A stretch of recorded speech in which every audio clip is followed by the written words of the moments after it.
A usia o fefine ko ni ai ta o whakakoloa o i mo ui. Ko e se simani, ko e mautala monu e ne whakahauka te whai whekau. Whakahae tua pe mautala monu, ai ki i taurunga ko e ni whakafofonga atu, e taha o ngahi toko ua. Ke whakafofonga atua ke aki mautolu hono kotoa. Pea mo e tala monu ke whanonga o teu, he whanonga anga o taimi. Ko hiko o toi whakafoki ai ki hiki o tamai mo whae, pea ko iai ko teki teki o e whiawhini, o mauroto pe, ke whaku ma o whae. Ko iai tahine ako sita, ahio. Waweni! Ma o si ke koa o me ki ako ni.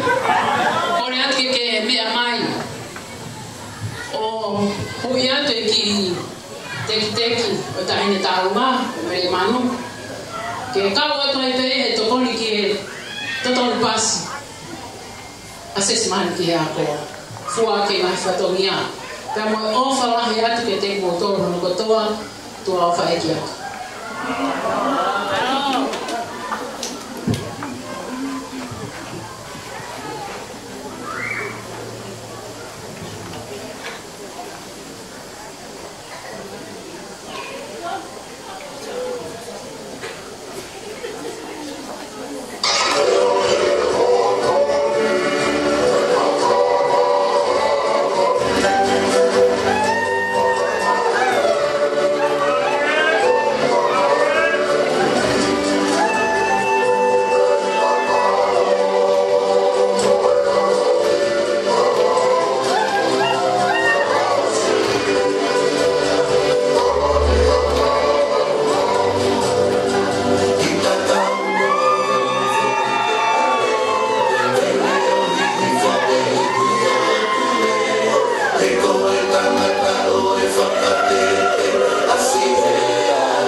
le to ki heni a mili ma faia sita le mukata ki o hopo mai e pe fa more more